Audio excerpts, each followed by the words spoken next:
चलिए, good morning, नमस्कार, स्वागत है आप सभी का साथी पीएससी एकेडमी के इस यूट्यूब प्लेटफॉर्म पे। चलिए, आज फिर से स्टार्ट करते हैं, उसका आगे लेके चलते हैं हमारा पेपर नंबर 3 में। ठीक, आज उस सेक्शन से ना मैं ओल्ड क्वेश्चंस लेता हूँ। ठीक, उसमें बहुत सारे मतलब फास्ट वे में ही देख लिए हमने। 1818 तक का मैं लगभग आपको लेके चला था ना, उसमें घटनाक्रम में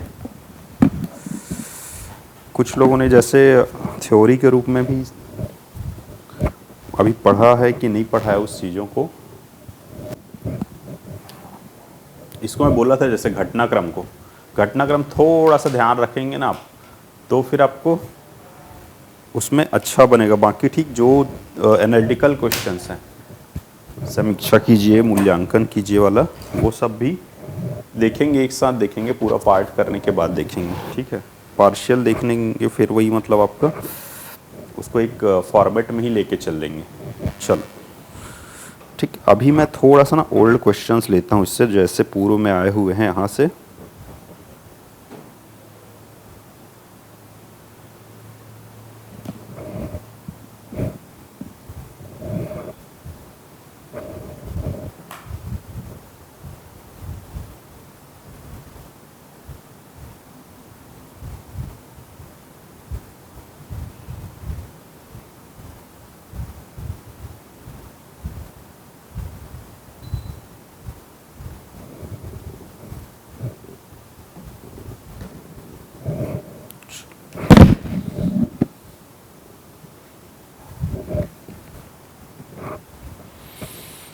टू फोर आपको एकदम क्लियर रहना चाहिए कि कहाँ पे आपको जनरली क्वेश्चंस देंगे सीधे सीधे, अगर उसके बारे में दे रहे हैं।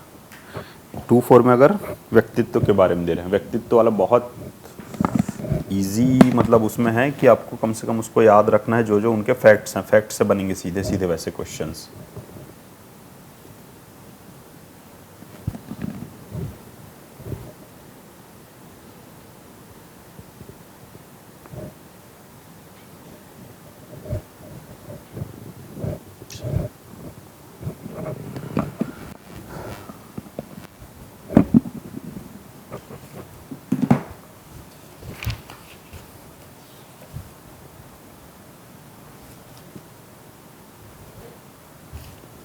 मैं इससे थोड़े से ओल्ड क्वेश्चन लेता हूँ, तो आपको आइडिया होगा कि हमको उसको किस प्रकार से हैंडल करना है, किस प्रकार से लिखना है। चलिए, फिर चलते हैं। फिर नेक्स्ट मैं वो वाला घटनाक्रम को अगर ऐसे भी लेके चलूँगा, ऑलमोस्ट आपका पूरा ब्रिटिश काल तक यहाँ पे हम लोग इस वीक में ले लेंगे, ख़त्म कर लेंगे। ठीक है, आप पढ़ के बस आते जाइए उसमें।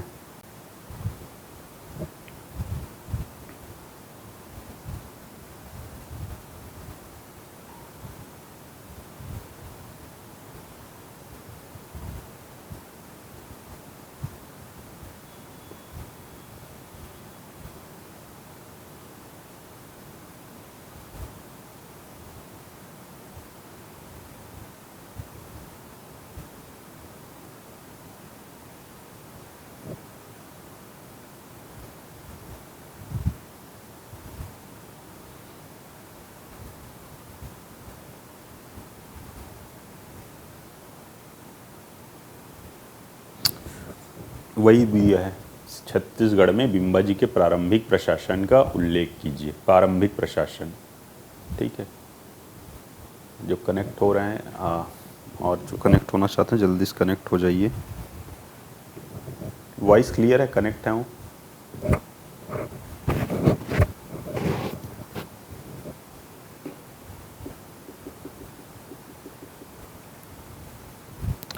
देखिए, अब इसको ना एक्चुअल में थोड़ा सा ना लॉन्ग आपका जितना हो सके हम वहाँ तक पढ़ते हैं, फिर उसके बाद फिर लेके चलेंगे। क्योंकि देखो, शॉर्ट में एकदम छोटा छोटा पार्ट को लेंगे ना, तो क्वेश्चंस हमेशा ऐसा नहीं है कि उसी पार्ट से बने। ठीक,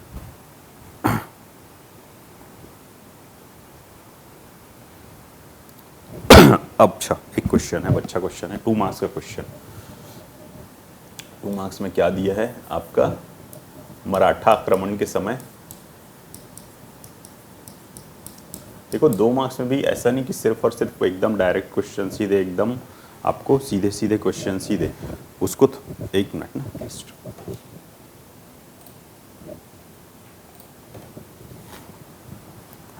मराठा आक्रमण के समय क्या कलचुरियों की स्थिति कैसा था बताइए। ये थ्योरी में आपने बहुत पढ़ा होगा, फैक्ट के रूप में ही पढ़े ही है ना हमने। कलचुरी किस प्रकार से थे, सॉरी, ठीक है कनेक्ट है। हरीश जी बताइए, मराठा आक्रमण के समय कलचुरियों की क्या स्थिति थी, क्या की स्थिति थी। अब सीधा पॉइंट, बिल्कुल इधर उधर जाए अगर, इसमें सिर्फ पॉइंट्स चाहिए हमको। कैसे पॉइंट्स चाहिए, क्या थे पॉइंट्स, ठीक है। कलचुरियों की स्थिति बोल रहा है ना, सीधा 2 मार्क्स में है, सीधा सीधा कलचुरियों की स्थिति क्या है बताओ।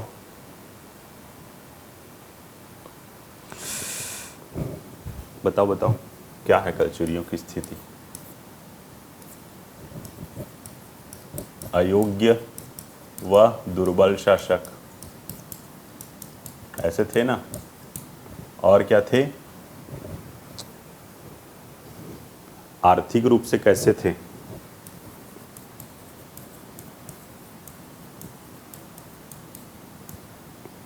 अक्षम, या क्या बोल सकते हैं, आर्थिक रूप से अक्षम थे। और क्या थे, इनकी राजकोष की स्थिति एकदम कितनी दयनीय हो गई थी। ठीक है, राजकोष पूरी तरीके से खाली हो चुका था ना इनका, राजकोषीय स्थिति या तो दयनीय लिख सकते हो।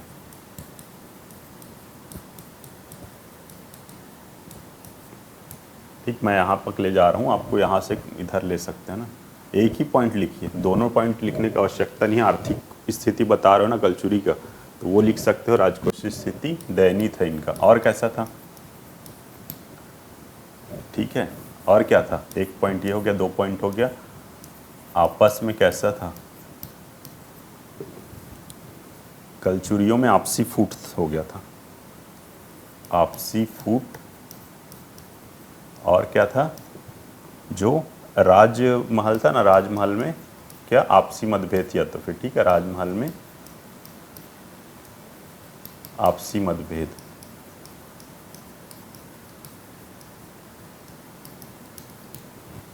ठीक, और क्या था, और क्या पॉइंट था, कलचुरी और कैसे थे। लास्ट में क्वेश्चन क्या बोला है समझो, मराठा आक्रमण के समय क्या कलचुरियों की स्थिति बताइए।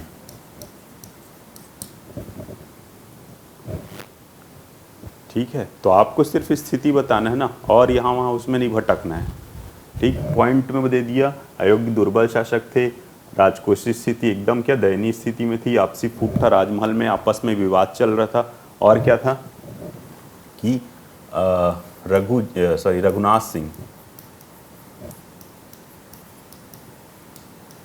रघुनाथ सिंह कैसे थे आपके, पुत्र वियोग में।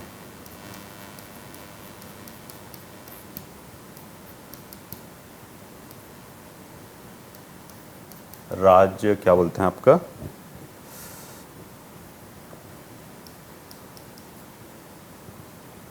राजा के दायित्व का निर्वहन नहीं कर पा रहे थे ना, निर्वहन न कर पाना।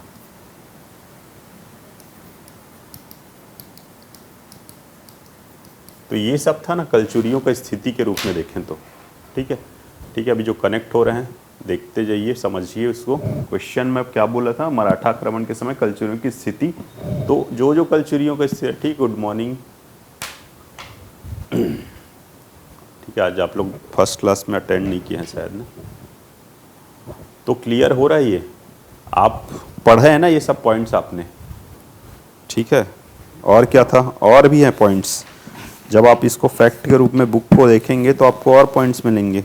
ठीक है, ये सब आपको याद रहने चाहिए पॉइंट्स, कोई वो नहीं है। देखो मैं सामान्य रूप से जो याद कर पा रहा था चेको उसी में से बन गए ना हमारे। हाँ, कैसा था आपका, कमजोर शासक थे, और क्या थे, सिर्फ कलचुरियों की स्थिति बताएं। ठीक, अब इसमें क्या था, हमको एक तो वो मिलता है ना कि मराठा आक्रमण का क्या कारण था, तो उसमें मिलता है उपजाऊ भूमि था जैसे, और आपका महत्वाकांक्षा रघुजी द्वितीय का, ये सब मैंने उस दिन भी बताया था आपको। लिंक ही नहीं आया है, अच्छा ऐसा है क्या, चलो ठीक है उसको देखते हैं। ठीक, इसमें मेन जो पॉइंट्स हम लेंगे सिर्फ कलचुरियों की स्थिति, राजवंश का जैसे क्या शक्ति का विभाजन, वही बोला ना, जैसे आपस में मतभेद था, आपका अयोग्य और अक्षम शासक थे, ठीक, मोहन सिंह का षड्यंत्र था, दोषपूर्ण सैन्य प्रबंधन था। तो ये पॉइंट्स को देखो हाईलाइट कीजिए। लास्ट क्लास भी मैंने बताया, उसमें देखो आपको बताया है वैसे ही कि उसमें, चलो ठीक है, आप 7 पेपर वाला में देखिएगा, जब भी आपको टर्न करने बोले ना कहीं पर भी ऐसा चीज़ों को, तो वैसा आपको जैसा क्वेश्चन पूछ रहा है वहाँ पे टर्न कर लीजिए। हमने पढ़ा क्या, आपका मराठा आक्रमण के कारण पढ़ा है, उसी पॉइंट्स में से ही है ना ये सब पॉइंट्स, क्या आपके कलचुरियों की स्थिति मराठा आक्रमण के समय। तो हमको 4-5 पॉइंट्स मिल गए, यही पॉइंट्स चाहिए वहाँ पे 2 नंबर में, और क्या चाहिए हमको, यही 4-5 पॉइंट्स चाहिए, ठीक है। उसको थ्योरी में लिखने का ऐसा चीज़ को तो आवश्यकता है ही नहीं, डायरेक्ट आपको पूछ रहा है स्थिति के बारे में, स्थिति का वर्णन कीजिए सीधा सीधा, ठीक हो गया। चलो और देखते हैं क्वेश्चन, मैं क्वेश्चन ही ले रहा हूँ ना आज, सीधा सीधा ओल्ड क्वेश्चंस कैसे कैसे आए हैं उसको देख रहा हूँ, फिर वहाँ से आपको थोड़ा सा क्लियर होगा कि क्या एक्चुअल में आ रहा है ना वैसा। इसका प्रशासन बहुत अच्छे से करेंगे मराठा का, ठीक है। आप थोड़ा सा इसका थ्योरेटिकल को देखते जाइए, प्रशासन को मैं एक बार और यहाँ पे कराऊंगा, ठीक, एक्चुअल में प्रशासन कैसा था। अभी हमने वो यूट्यूब में लाइव जो चल रहा था प्री के लिए, वहाँ पे भी मैंने बताया था बहुत सारा उसमें। इसको फैक्ट के रूप में भी देखिए, तभी आप उसको थोड़ा सा आंसर में रिटर्न में कर पाएंगे ना, जो इनका प्रशासनिक व्यवस्था, ठीक है।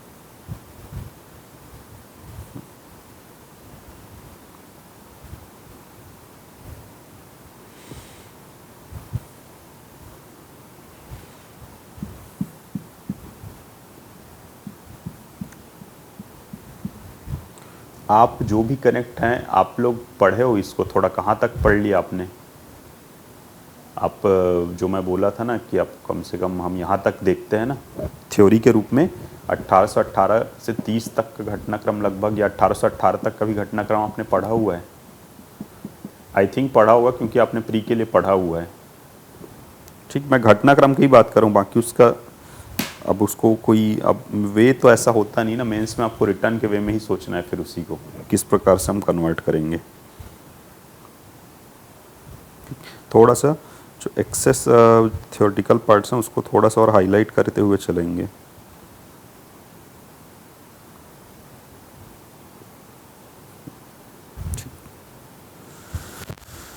चलो, इसमें से ना थोड़े से टिपिकल क्वेश्चन ही बन रहे हैं ना, क्योंकि सीधे क्वेश्चंस एकदम आपको नहीं मिलेंगे।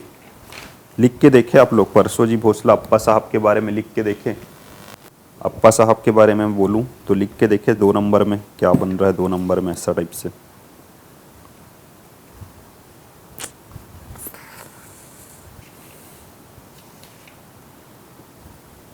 ये सब ध्यान रखिएगा, किसके किसके काल में कौन कौन जैसे यात्री हो रहा है। 2 नंबर में पूछ रहा है, सीधा सीधा लिखना है, कुछ उसमें ज़्यादा तामझाम ज़्यादा ज़रूरत नहीं है, वो आपको उतना ही रिक्वायरमेंट है। वहाँ पे फैक्ट क्वेश्चन भी आ रहा है ना, क्योंकि सीधा सीधा नाम पूछ रहा है किस किस किस क्या आपके मराठा शासन के संदर्भ में किस किस आपके सूबेदार के समय में कौन कौन से यात्रियों का आगमन हुआ।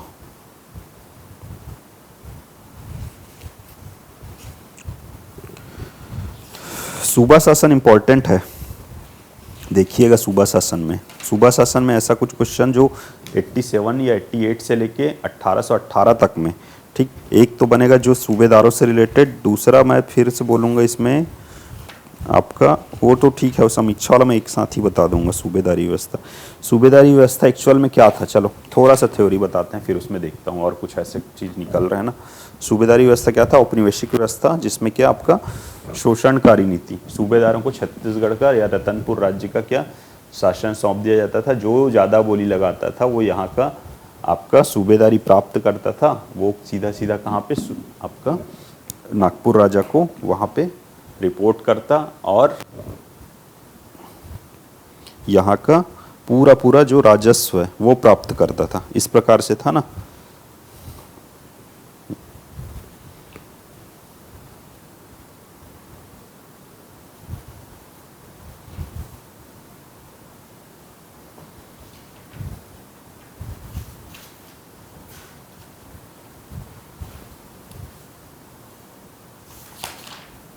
चलो इसमें और कुछ खास स्पेशल नहीं है, बहुत ज़्यादा चीज़ें नहीं हैं। आप बस सूबेदार के बारे में याद रखेंगे। सूबेदारों ने कुछ ऐसा काम नहीं और किया है, उनके शासनकाल के जो घटनाक्रम है क्या क्या हुए हैं, बस उतना ही है, वो इम्पोर्टेंट है। उसके रिलेटेड और आपको नहीं पूछेगा बहुत ज़्यादा सूबेदार के उससे रिलेटेड, ठीक है, क्योंकि इसमें क्वेश्चन बनाने के लिए और ऑलरेडी इनके पास बहुत सारी वो है साइट्स हैं ना, बहुत सारे क्षेत्र से क्वेश्चन बन सकते हैं।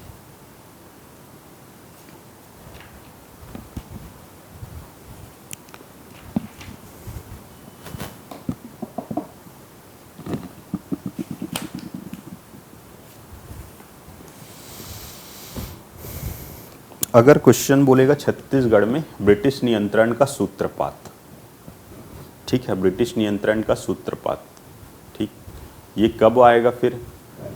मैंने दो चेक, अब आपको देखो यहाँ से यहाँ सेक्शन में हमने देखा 1758 से 1740 से 58 तो ज़्यादा कुछ था नहीं, ठीक है, 58 से 87 वाला क्या हो गया आपका सूबेदारी, सॉरी बिम्बा जी का हो गया, ठीक, 87 से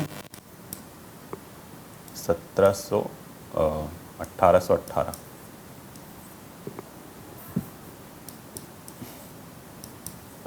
ये सूबेदारी व्यवस्था हो गया।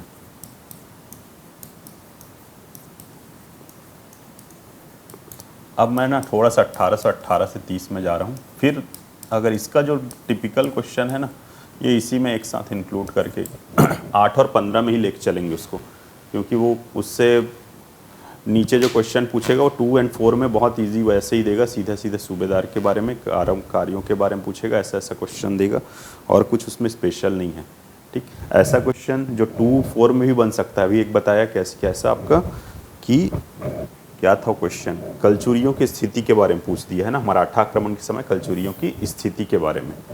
बड़ा करना है उसी को, तो कैसे करोगे, उसको एक्सप्लेन करते जाना है, उसको हेडिंग में ले लेना है सीधा, क्या चीज़ कि दुर्बल मराठा शासक, ठीक, सॉरी दुर्बल कलचुरी शासक। कलचुरियों में जैसे आपको पता है, मैंने वहाँ पे भी बताया था, कलचुरी जैसे आप शुरू में देखते हो ना कितने प्रबल शासक हुए थे, रत्नदेव प्रथम द्वितीय, जाजलदेव प्रथम, रत्नदेव द्वितीय, यहाँ तक के।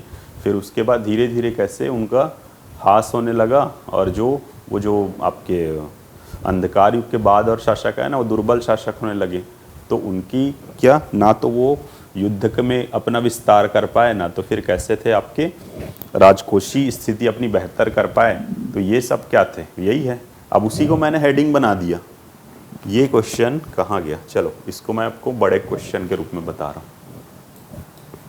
मराठा आक्रमण के समय कलचुरियों की स्थिति के बारे में बताओ। अब इसी को मैं बड़े क्वेश्चन में ले दिया है, तो मैं 2 नंबर में बताया, डायरेक्ट पॉइंट में उतार दिए।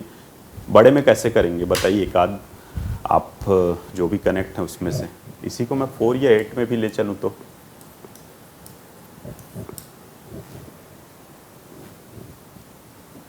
इसी को हम 4 या 8 में ले चलें तो कैसे करेंगे इसको, 4 या 8 में ले जाएंगे तो ऐसे क्वेश्चन को।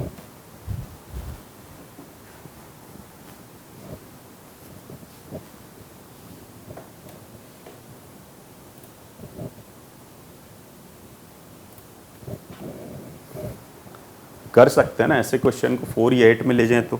अब इसको पॉइंट्स बना दो इसी को। हाँ जी जी ज्योति जी गुड मॉर्निंग। इसी को मैं पॉइंट्स बना दूं तो इसको पॉइंट्स बना दिया, दुर्बल शासक, अयोग्य हम दुर्बल शासक बोल दिया, एक हेडिंग बना दिया, सॉरी, है ना। फिर उसमें एक लाइन एक्सप्लेन कर दीजिए ना, 2 लाइन एक्सप्लेन कर दीजिए, ठीक। अब उसमें नाम मेंशन कीजिए, ठीक। पूर्वजों प्राथमिक या प्रारंभिक जैसे कलचुरी शासक जाजलदेव प्रथम 1 2 या आपका रत्नदेव 1 2, इस प्रकार से प्रतापी शासक हुए। लेकिन पश्चातवर्ती जैसे आप जान रहे हो कहाँ से, मेनली जो क्या है आपका कल्याण साय के बाद जो शासक है ना, जैसे तो उन लोग क्या ना तो राज्य विस्तार में उस प्रकार से दे पाए, ना तो फिर ना आपका राजकोषीय स्थिति बेहतर कर पाए, आर्थिक दशा दुर्बल हुई, तो ये उनकी क्षमता कम थी ना, उनकी अक्षम शासक हुए। उसको 2 लाइन में उसी को एक्सप्लेन कर दिया हमने, ठीक ठीक। आर्थिक स्थिति के बारे में बता दो। आर्थिक स्थिति हमेशा बोला मैंने, 2-3 बार बोला हुआ है, कैसे बताएंगे आर्थिक स्थिति जब भी बता रहे हैं तो, ठीक। फर्स्ट पॉइंट ये इसको हेडिंग, इसको 1 हेडिंग कर दिए। सेकंड हेडिंग में आर्थिक स्थिति के बारे में, कैसा होता है आर्थिक स्थिति, कैसा हुआ आर्थिक स्थिति, अगर कमज़ोर है मेरे को बताना है किसी का तो कैसा होगा आर्थिक स्थिति, कृषि, व्यापार, उद्योग आदि में निरंतर गिरावट देखने को मिला। ठीक है, कैसे बना, निरंतर क्या हास होने लग गया। ठीक है, जो अंतिम कलचुरी शासक पहुंचते पहुंचते एकदम क्षीण हो गए, ऐसा बता दो। राजमहल में आपसी फूट, वो स्टोरी में थोड़ा सा देखेंगे तो वहाँ पे भी आपको क्लियर होगा। ठीक, राजमहल में क्या आपसी फूट हुआ, तो उस कंडीशन में कैसे आपका मोहन सिंह का षड्यंत्र दिखेगा। ठीक, वहाँ पे मोहन सिंह का षड्यंत्र मिलेगा आपका, मतलब क्या वो राजा जो बनने के लिए ना आपस में ही क्या विवाद होने लग गया इनमें। ठीक, तो ये सब चीज़ें आपको इसी को पॉइंट में देखो, रघुनाथ सिंह का मृत्यु, उसके पुत्र का मृत्यु हुआ वियोग में, क्या वो राजकाज में विशेष रूप से ध्यान नहीं दे पाया। अब इन्हीं पॉइंट्स को एक्सप्लेन कर दो, और एक दो पॉइंट्स मिला, कैसा, दोषपूर्ण सैनिक प्रबंधन। ठीक, सैनिक व्यवस्था कैसा दोषपूर्ण हो गया, जो पहले जिस प्रकार से विभाजन था या सेना सभी रूपों में सक्षम था, कैसे आपका हाथी घोड़ा, चाहे फिर आपका पैदल सैनिक ये आदि में अश्व सैनिक, ये सभी उनके पास उपलब्ध थे ना। तो ये जो शासन की जो अक्षमता आई, तो धीरे धीरे ये सैनिक व्यवस्था भी इनकी ठप होने लग गई। तो ये देखो यहीं पे 4-5 पॉइंट्स ऐसे ही आपके जब बड़े क्वेश्चन करेंगे तो इसको हेडिंग में लेके कर लो, इसी को हेडिंग एंड देन एक्सप्लेन। एक हेडिंग बना, फिर आपको 1-2 पॉइंट्स करके एक्सप्लेन करना है, या 2-2 लाइन में इसको एक्सप्लेन करते चलेंगे इसी को।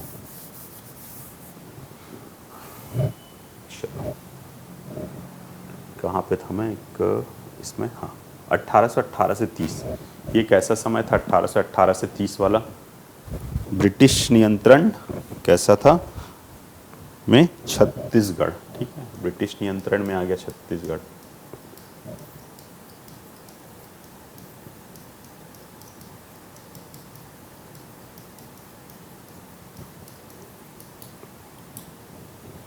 स्टोरी, ये तो पता है आपको स्टोरी ना, स्टोरी पता है ना इसमें कैसे हुआ घटनाक्रम। फिर थोड़ा सा वहीं पे आऊँगा मैं, एकदम शॉर्ट में, चलो 2 मिनट आपको बता रहा हूँ।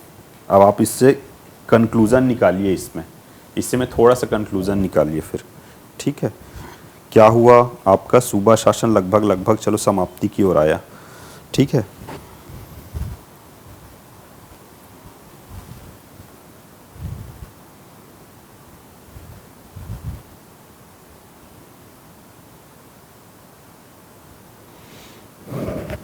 अठारह सौ 16 में क्या हुआ था, रघुजी द्वितीय की मृत्यु हुई।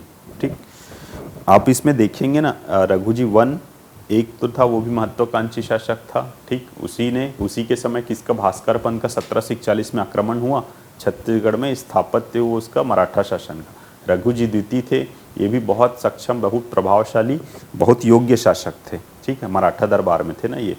तो अब इनकी मृत्यु, उसके बाद रघुजी तृतीय, ये तीनों का भी थोड़ा सा ध्यान रखिएगा स्टोरी। रघुजी तृतीय ये बहुत कैसे थे, ये मतलब बिल्कुल भी, मतलब शासन प्रशासन में बिल्कुल भी निष्क्रिय व्यक्ति थे। ठीक है, किसी भी प्रकार से योग्य नहीं थे, अयोग्य थे पूरे इस प्रकार से थे। क्योंकि तीनों का इसलिए बता रहा हूँ कि इनके व्यक्तित्व के बारे में कुछ भी बोले ना तो आपके पास 2-4 पॉइंट रहें। ठीक, मैं इनके शासन का समीक्षा में बताऊँगा, फिर उसके बाद देखेंगे वो तृतीय वाले में। ठीक, तो एक्चुअल में क्या था, अब इंडियन हिस्ट्री भी थोड़ा सा ना देखेंगे ना, इसमें तो मिलेगा आपको कि आंग्ल मराठा युद्ध जैसे होते गया, तो 1800 मेन ये आपका जो तीसरा आंग्ल मराठा युद्ध, ठीक, आपका अंग्रेज जो है क्या आधिपत्य करना चाह रहे थे पूरे भारतवर्ष में, है ना। तो उसी बीच में क्या था, मेन भोसला है, जो भोसला शासक थे वो सीधे सीधे क्या उनके समक्ष के समर्पण नहीं किए थे जो, और आपका रघुजी द्वितीय थे ना इस समय पे, रघुजी क्या द्वितीय जीवित थे, 1 के बाद जो 2 आए वो 1816 में उनका मृत्यु हुआ। ठीक, उसके पूर्व ही जैसे आपको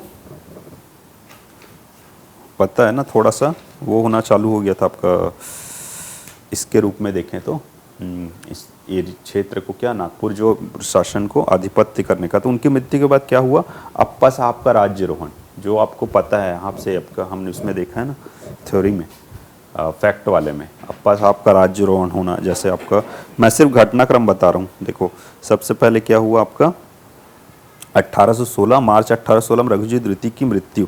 ठीक, उसके बाद कैसा था, वहाँ पे नागपुर दरबार में सियासत चालू हो गया, वहाँ पे कैसा हुआ आपका प्रतिद्वंदी थे ना, दो आपके मेन अप्पा साहब और दूसरा आपका बांकाबाई और धर्म जी। देखो एक में एग्जैक्ट आपको एकदम पूरा डिटेल में नाम वगैरह याद रखने का बहुत ज़्यादा आवश्यकता ऐसा मतलब उसके लिए तो नहीं है। डायरेक्ट आपको नाम के थ्रू अगर क्वेश्चन में दे रहे हैं कि इसके बारे में बताइए करके, वैसे एकदम पॉसिबल नहीं है कि बहुत छोटे छोटे उसको पॉइंट्स को निकाल के दे। धर्म जी जैसे बांकाबाई ये दिया है, आपका अप्पा साहब के बारे में पूछ सकता है अप्पा साहब, क्योंकि इसके बाद क्या हुआ था, जैसे ही रघुजी द्वितीय का मृत्यु हुआ फिर अप्पा साहब का क्या राज्यरोहण होना, ठीक है। उसके बाद क्या हुआ, अप्पा साहब ने क्या किया, मेन क्या था, अप्पा साहब ने अंग्रेजों के समक्ष क्या नागपुर राज्य को गिरवी रख दिया, समझ लो। सहायक संधि स्वीकार की उनके समय, किसमें, लॉर्ड हेस्टिंग के साथ सहायक संधि हुई। फिर उसके बाद क्या हुआ, आपका परसोजी भोसले का मृत्यु हुआ और अप्पा साहब को क्या चाहिए था, सिर्फ सत्ता चाहिए था, ठीक है। तो फिर उसके बाद नेक्स्ट फिर क्या 1817 में क्या रघुजी तृतीय उनको शासक बनना था, द्वितीय के बाद उनके पुत्र रघुजी तृतीय को शासक बनना था, लेकिन क्या हुआ वो अल्पवयस्क थे ना, तो उसके कारण क्या हुआ आपका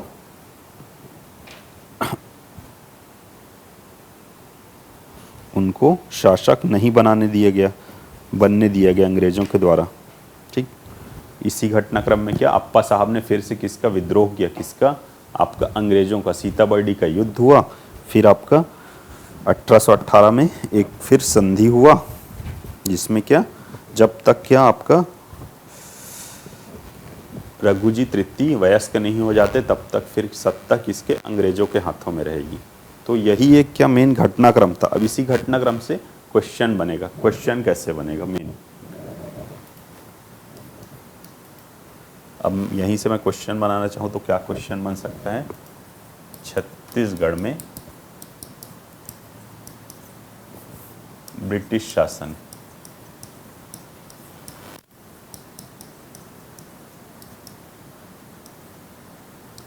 अब हो सकता है आपको ना ये ईयर के साथ भी दे दे 1818 से 30 वाले में, ठीक है, पूछना ये चाह रहा है। तो यह ब्रिटिश अधीन मराठा शासन, ठीक, या ऐसा भी क्वेश्चन दे दिया, छत्तीसगढ़ में ब्रिटिश अधीन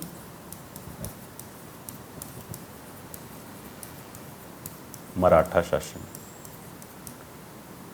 सॉरी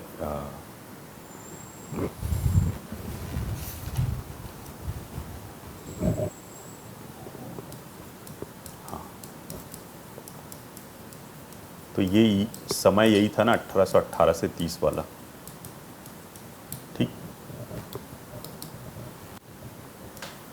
के सूत्रपात के या के आपका शुरुआत होने के, आपका होने के कारणों पर चर्चा करो।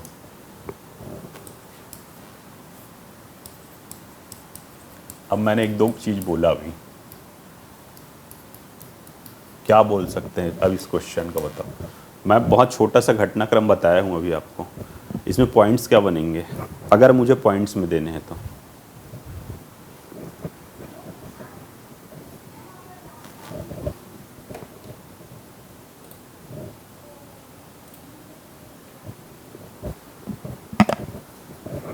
बताइए ज्योति जी, हरीश जी, बताइए क्या कारण बनेंगे। देखो क्वेश्चन ऐसे ही बनते हैं ना, थोड़े थोड़े है ना, थोड़े से आपके क्वेश्चन को क्या ऐसे ही मॉडिफाई किया जाएगा, घुमाया जाएगा।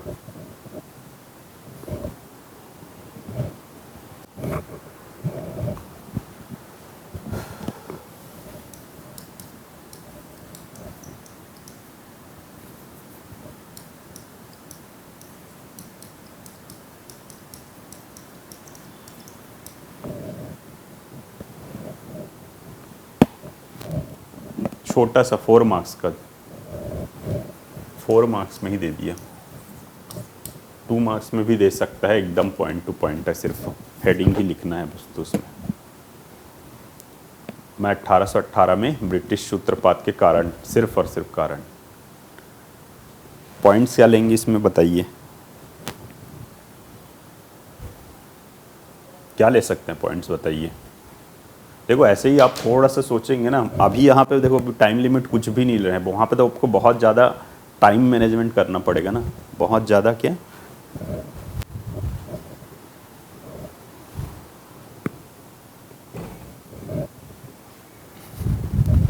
टाइम लिमिट के साथ लिखना पड़ेगा। अभी आप लोग थोड़ा सा फ्री हो जाएंगे, फिर थोड़ा सा इसको टाइम लिमिट में भी लाते जाइएगा कि मुझे क्विक सोचना है, क्विक लिखना है। ठीक 2-4 में एकदम अभ्यस्त हो गए हम, तो फिर हम इजी फिर थोड़ा सा जंप कर लेंगे 8 मार्क्स में। बताइए बताइए, 3 लोग कनेक्ट हैं मेरे पास अभी।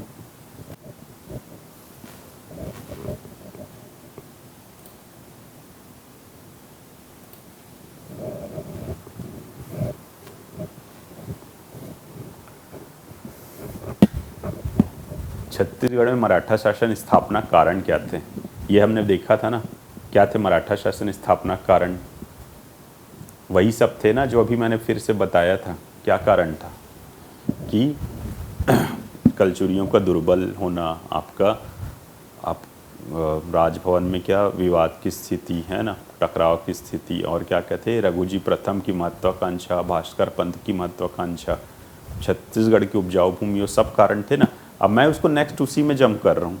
ठीक, अब यहाँ से देखो मराठा के बाद थोड़ा सा यहाँ से 1818 से ब्रिटिश अधीन वाला तो आ ही गया था ना, मतलब ब्रिटिशों का यहाँ से एक्चुअल में थोड़ा सा आगमन हो ही गया था। ठीक, पूरा पूरा नियंत्रण वो वाले को क्या बोलते हैं, 1854 के बाद वाला का ब्रिटिश नियंत्रण वाला बोलते हैं ना काल।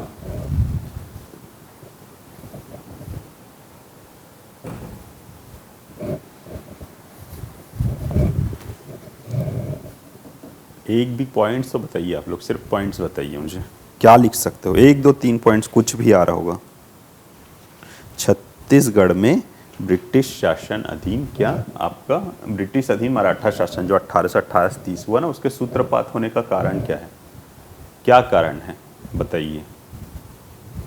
देखो ऐसे ही क्वेश्चंस थोड़े से आते हैं ना, अभी मैंने बोला, अभी मैंने बताया है, 1 2 पॉइंट्स आपको ऐसे ही बताया ना अभी, क्या कारण हो सकते हैं।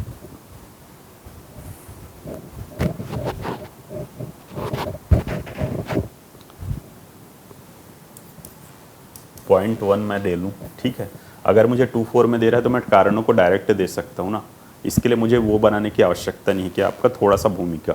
अगर मैं 8 मार्क्स में जाता हूँ तो ठीक है, 1 लाइन में 2 लाइन में मैं करूँगा कि मेनली क्या आपका 1818 में मेनली आपका ब्रिटिश सूत्र, सॉरी 1818 से 30 जो काल था उसमें क्या ब्रिटिश आधिपत्य का, या तो फिर 1818 में ब्रिटिश शासन शुरुआत के कारणों को हम निम्न रूप में देख सकते हैं। एक छोटा सा बना दिए, वहाँ भी मेन खेल रहेगा आपका पॉइंट्स का।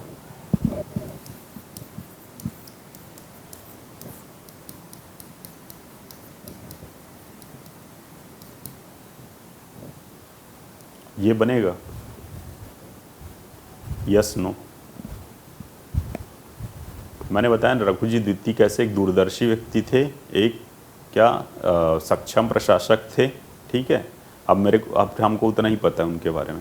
आप यहाँ पे हेडिंग डालो, पॉइंट्स बनाओ, ये सॉरी लिखो इनके बारे में, 2 लाइन लिख दो कि रघुजी की दूरदर्शिता के रहते क्या कभी अंग्रेज क्या जो पेशवा थे, एक्चुअल कहाँ थे, नागपुर के जो थे, कौन थे पेशवा। हमने आप इंडियन हिस्ट्री जब देखेंगे नागपुर में कौन थे पेशवा, वो आपको पता है ना, जैसे मराठे विभक्त हुए आपके इंदौर के होलकर आप, और आपका बड़ौदा के उधर के आपके गायकवाड़ है ना, और सिंधिया आपके ग्वालियर में, तो ये सब क्या उसको स्वीकार कर लिए थे, सहायक संधि वगैरह। ठीक है, या वो आधिपत्य में आ गए थे अंग्रेज़ों के।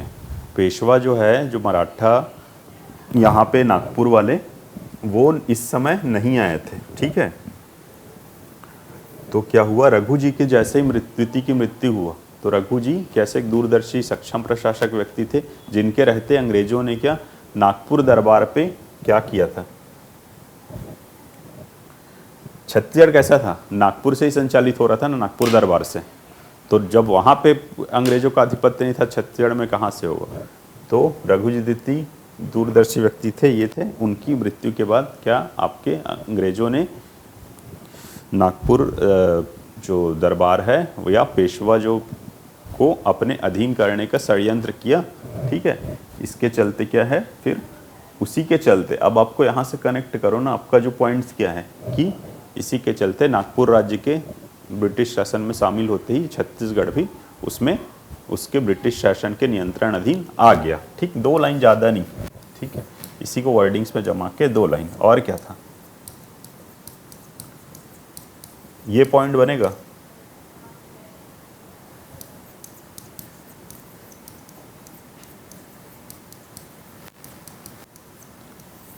पॉइंट्स बना लिया तो फिर लिख लेंगे आप। ठीक, क्लियर हो रहा है। दूसरा पॉइंट ठीक है। अप्पा साहब की महत्वाकांक्षा भी मैं बताया ना। अप्पा साहब कैसे थे, लोभी व्यक्ति थे। ठीक है, क्योंकि जो रघुजी द्वितीय थे उनके पुत्र परसो जी थे, वो कैसे थे, एक मतलब मानसिक रूप से विक्षिप्त व्यक्ति थे ना। तो अप्पा साहब जो थे वो क्या थे, लोभी व्यक्ति थे। उनको किसी भी कीमत पे आपका नागपुर शासन चाहिए था। ठीक है, इसके लिए क्या किया उन्होंने, अंग्रेजों से संधि कर ली कि आप मतलब उनको सहयोग दीजिए। मान लो वहाँ पे जैसे विरोध हो रहा था ना, उसमें नाम मिलता है ना, धर्मजी और बांका भाई आदि का नाम मिलता है ना, तो उनका विरोध हो रहा था। तो उसको विरोध को दबाने के लिए क्या अंग्रेजों से ये संधि कर ली। कौन, अप्पा साहब।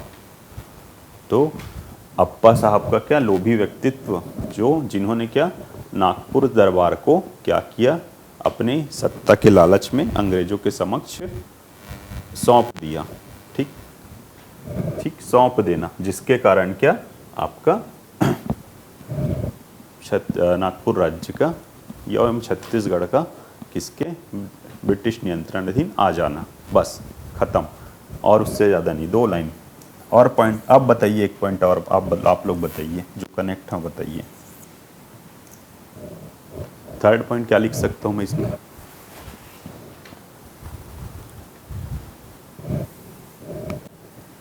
थर्ड पॉइंट क्या लिख सकता हूँ मैं।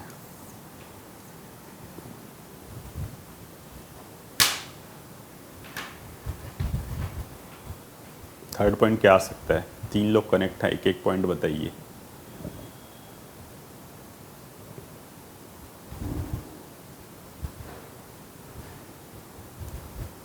आप दोनों साइड का सोचिए ना।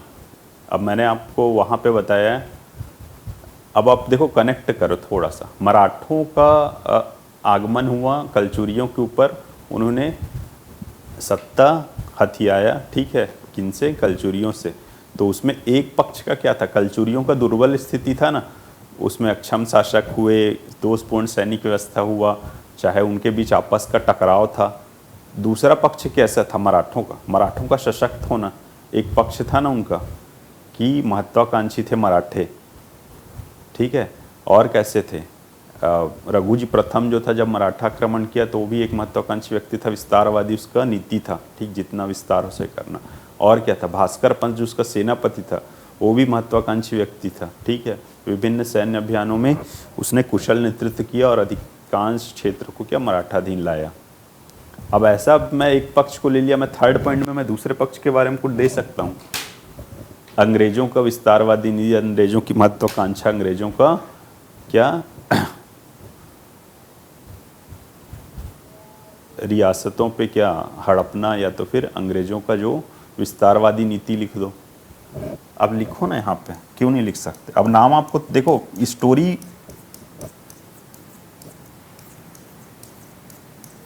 विस्तारवादी क्या विचारधारा,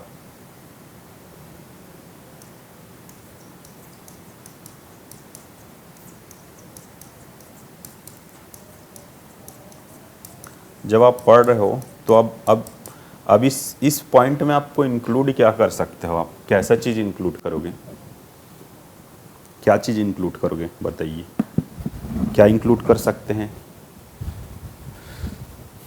अब वर्डिंग्स में अपना, अब देखो आप जितना अच्छे से पढ़ें आपको वहाँ पे उतनी अच्छी क्लियरिटी आएगी, क्योंकि सहायक संधि वेलेजली जैसे लागू किया तो कंटिन्यू चल रहा था। तो अब आप यहाँ पे मेंशन कर सकते हो ना, ये कब का घटनाक्रम, 1818 के सहायक संधि लगभग 1798 से चालू हुआ था। तो सहायक संधि चाहे फिर अन्य माध्यमों से कैसे देशी रियासतों या फिर अन्य जो रियासत थे उन पे अतिक्रमण करना, उन पे अधिकारों पे अतिक्रमण करना, ठीक है। इसी क्रम में क्या, अब यहाँ पे आपको याद है तो हेस्टिंग्स द्वारा, ठीक है, हेस्टिंग्स, लॉर्ड हेस्टिंग्स था ना इस समय पे।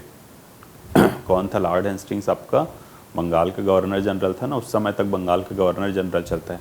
आप इंडियन हिस्ट्री कनेक्ट कीजिए, भारत का गवर्नर कौन बना फिर उसके बाद, जब 1829 वाला उस टाइम पे बने ना, बंगाल का गवर्नर जनरल कहलाता था ना हेस्टिंग्स।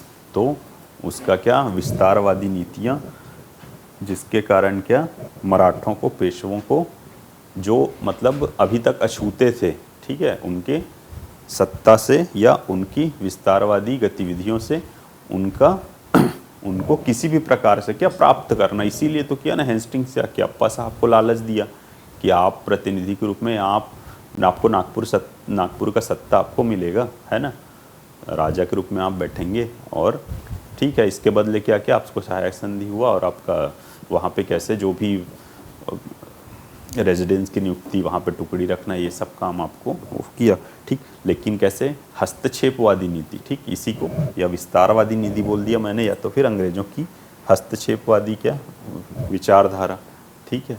अब वो टोटल कंट्रोल कौन चाहते थे? अंग्रेजी चाहते थे ना वहाँ पे। धीरे धीरे आगे फिर जब घटनाक्रम जाएंगे तो देखेंगे कि जब अंग्रेजों का फिर से क्या आपका वो बढ़ा ना, हस्तक्षेप बढ़ा नागपुर प्रशासन में, तो फिर से क्या हुआ था, फिर से क्या हुआ आपका, फिर से अप्पा साहब के साथ उनका टकराव हुआ, और फिर सीताबर्डी का युद्ध हुआ।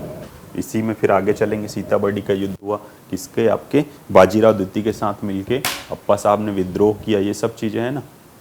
तो ये सब चीज़ें और पॉइंट्स,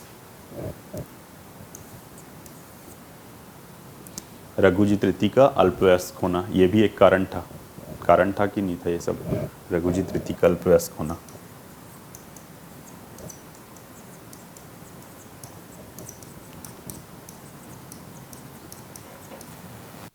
ठीक है, ये लेकिन ये बाद में रखिएगा, ठीक है। फिर हाँ, फिर क्या था आपका, फिर वही चीज़ आता है क्या, मराठा शासकों में योग्य, मतलब रघुजी द्वितीय के बाद योग्य शासक का ना होना, ठीक। उसी समय वेंकोजी की भी मृत्यु हो गई, रघुजी द्वितीय की भी मृत्यु हो गई, तो फिर क्या, योग्य शासकों का फिर ना होना, ठीक। साथ ही साथ इसके बाद ये वाला पॉइंट डाल सकते हो, रघुजी तृतीय का अल्पवयस्क होना, ठीक। मराठों में भी क्या, आपसी टकराव आ जाना, जैसे दरबार में आपसी टकराव आया ना, उसी प्रकार से, तो उसके कारण क्या है, किसी ने भी आपसी फूट होने के कारण क्या, पेशवा जो, सॉरी भोसले जो शासक थे ना, अच्छा सर यहाँ पे पेशवा लिख दिया, इसको भोसले शासक है ना, पुणे के पेशवा थे ना, मैं यहाँ पे ध्यान से उतर गया, भोसले शासक है। नागपुर में जो भोसले थे ये अछूते थे ना इनसे, पुणे में पेशवा थे, ठीक है, नागपुर के भोसले।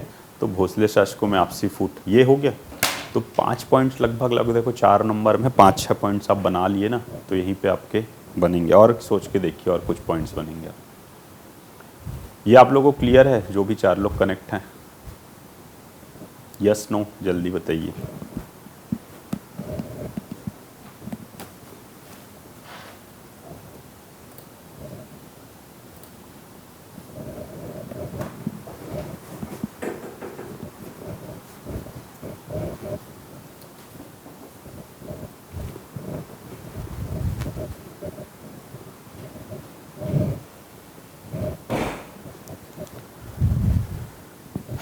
क्लियर हो रहा है?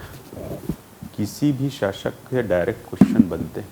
हाँ बने हैं ना, मैं तो बताया ना, 2 मार्क्स 4 मार्क्स में तो बने ही हैं। 2 मार्क्स 4 मार्क्स में जनरली आपको डायरेक्ट क्वेश्चंस दे रहे हैं किसी भी शासक से। 2 मार्क्स 4 मार्क्स में तो मिल ही रहे ना आपको। और उसको लिखना भी कैसे है बताइए, उसके बारे में, उसके कार्यों के बारे में बता दीजिए, उसके व्यक्तिगत जीवन। लास्ट क्लास देखिएगा आप, अगर नहीं देखे होंगे तो लास्ट 2-3 क्लासेस में वही चर्चा कर रहा हूँ। ये थोड़ा सा क्लियर हो रहा है ना ऐसा क्वेश्चंस, ठीक है। क्वेश्चन क्योंकि बड़े में जाएंगे ना, थोड़ा सा ऐसे टाइप में जाता है वो, कारणों पे चर्चा कीजिए, विशेषताओं मतलब किसी के शासन का क्या समीक्षा कीजिए, ऐसे क्वेश्चंस में जाता है। आप ओल्ड क्वेश्चंस आप लोग देखिए। और यस नो बाकी लोग, तो ऐसे क्वेश्चन में थोड़ा सा अप्रोच आप लोग का ऐसा रखिएगा, ठीक। पॉइंट सोचिए, थोड़ा सा पॉइंट सोचिए, पॉइंट से ही आपका ना वो करता है, मतलब आंसर अच्छे बनेंगे।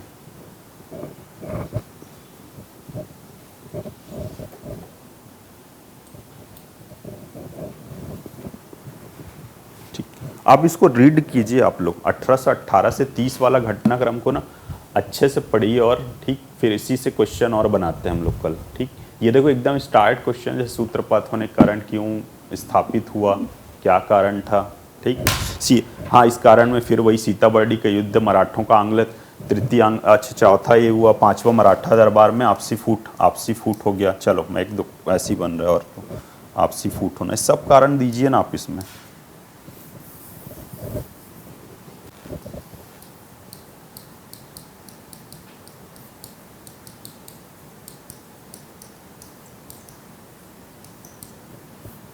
ठीक, 6 आ गया आपका क्या, तृतीय अंग मराठा युद्ध में अंग्रेजों का हार।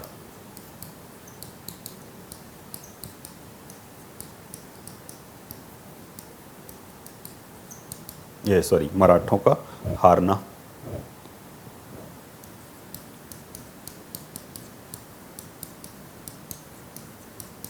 ठीक, तृतीय आंग्ल मराठा युद्ध बहुत इंपॉर्टेंट है ना, कि जैसे मराठे हारे, मराठों में क्या हुआ आपका, यहाँ पे नागपुर में सीताबर्डी का युद्ध हुआ, इसमें बहुत सारे युद्ध हुआ ना, तृतीय आंग्ल मराठा युद्ध, अंग्रेजों और मराठों के बीच अलग अलग संघर्ष हुआ।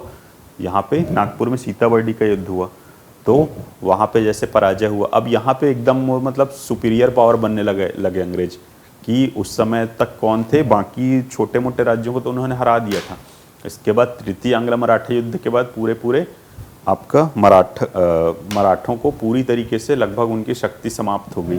तो इसके बाद फिर क्या है, फिर क्या, ये आपका भोसले शासक भी इसके अधीन आ गए। तो इसी क्रम में क्या हुआ था, फिर यहाँ पे 1818 से 30 में इनका सूत्रपात हुआ ब्रिटिश शासन का। ठीक है, तो अपराजित शक्ति बनने लग गए। ठीक है, 1800 तृतीय आंग्ल मराठा युद्ध के बाद बाजीराव द्वितीय जो था वो परास्त हुआ, तो फिर ये अपराजित शक्ति बनने लग गए। ओके, ठीक, चलो कल करेंगे नेक्स्ट इसमें क्वेश्चन। आप देख के एक बार आइए ओल्ड क्वेश्चन, या तो आप लोग एटलीस्ट रीड करके आइए 1830 का पूरा घटनाक्रम, इग्न्यू का शासनकाल कैसा था, ये सब जो था ना, जितने आपके वो हुए थे सुप्रिटेंडेंट हुए 1830 तक में, वहाँ तक पढ़ के आइए। चलिए नेक्स्ट कल देखेंगे। Thank you.